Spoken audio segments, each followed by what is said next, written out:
Joe, congratulations on your election as President of the Irish Hotels Federation. You will of course become the most recognised hotelier within the IHF for the next couple of years.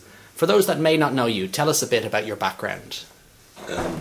Thank you for your kind sentiments. I certainly feel very fortunate, honoured and privileged to be the President of the Irish Hotels Federation and serve the membership for the next 2 years. My background, well, I own and operate a mid-range, mid-price, mid-size property, the Bush Hotel in Carrick-on-Shannon and Leitrim. I'm a third generation hotelier, probably typical of the stereotype or even the original of the species that were the backbone of the Irish hotel industry.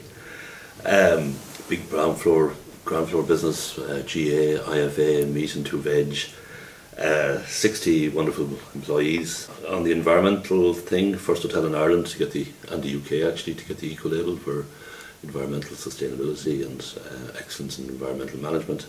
So you get the picture. That's the sort of background. I've been around the IHF played in probably most positions over the years.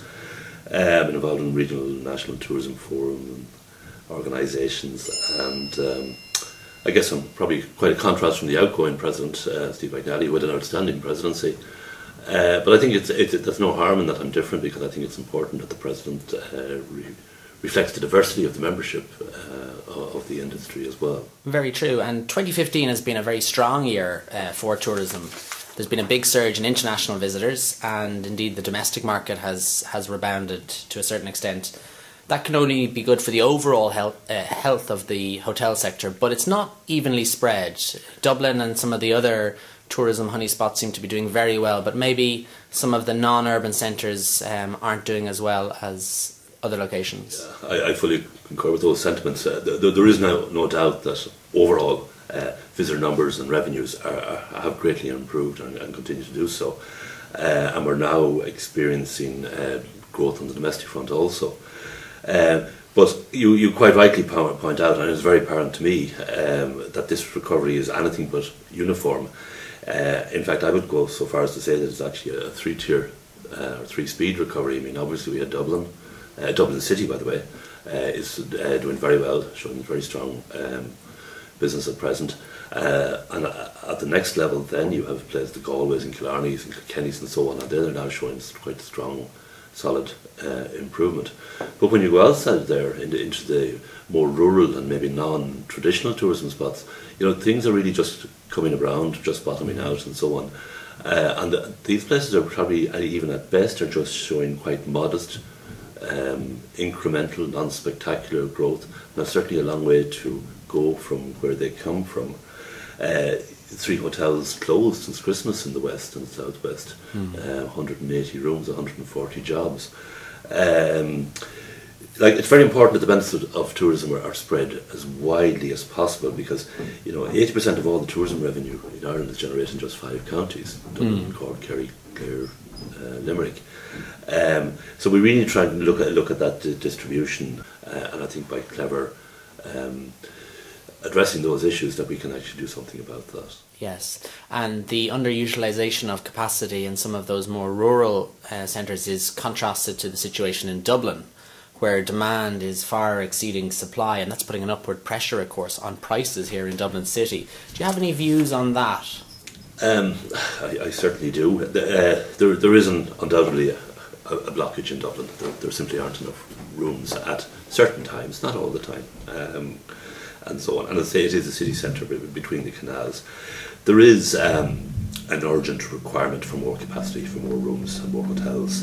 There are a number of factors that have contributed to this shortfall. I mean, essentially there's been no growth in the hotel capacity, and there has been in numbers. That's essentially what's happened. There's a limited availability of sites.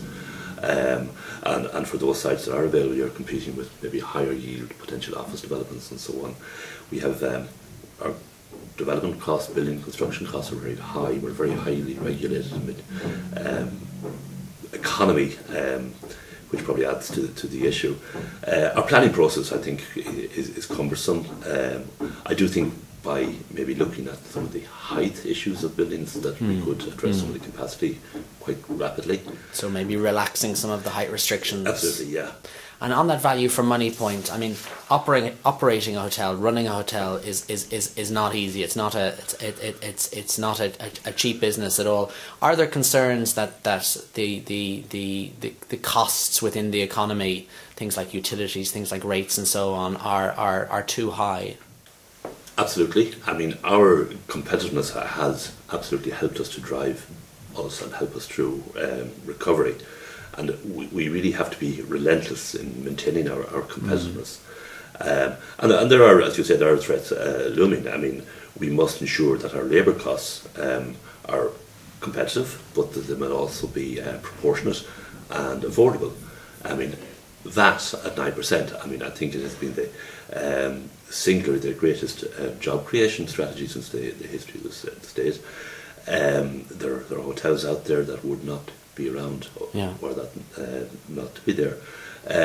It's important that we have to access appropriate insurance at affordable costs. Our utility bills, I mean, are really getting out of kilter with our international competitors. And I think it's also important that we don't be disadvantaged by property rates revaluation that we see happening as well. Yes. So our competitors, we really must... is absolutely key. Absolutely. Yeah. But you know, just being competitive alone is not going to drive tourism growth in Ireland. I mean, there are other issues beside issue. But I mean, the VAT 9%, I mean, reducing it, I mean, some say it's a big reducing it, has really only put us on a par with our European counterparts. As I said, there are hotels around who wouldn't otherwise be. It has probably been, in real terms, cost neutral to the state. There are 224,000 people now employed in tourism, 55,000 in hotels. We've generated 33,000 jobs in the last 5 years, and in the next 5 years I don't see why we couldn't generate with the same level of growth another 40,000. And I think that has been kingpin in all that. But you know, being competitive alone is not going to drive and sustain as tourism. Like, we have to invest in our product, in our existing product with renewal, but also product development to our tourism and infrastructure. And critically as well, we really must lobby government to restore our marketing expenditure back to 2008 levels and pre-2008 levels, because if we want to, and we must ensure the most effective delivery of our tourism offering message. And I suppose the other thing really that I would like to see is that we need to invest more in training and personal development, professional skills and craft. So those sort of policy issues, things like the retention of the VAT, the investment in tourism by state resources, training, destination marketing budgets being returned to what they were, they're the important sort of policy issues that you're They're the high level issues that are absolutely paramount. And then maybe at, if you like, the next level, there are other important issues. I mean, for example, we need a fit for purpose registration and classification scheme. I mean, we're a bit outdated on that front. As I said, what paramount, and you will certainly hear a lot from me in my presidency, will be the seasonality and regionality, the inequitable distribution of visitors in Ireland. Joe, thank you so much. It's many congratulations once again on behalf of the whole wider tourism industry on your presidency of the IHF. You've got a busy couple of years ahead of you, and best of luck to you and your members going forward. Thank you for having me, and I look forward to working with you and for you.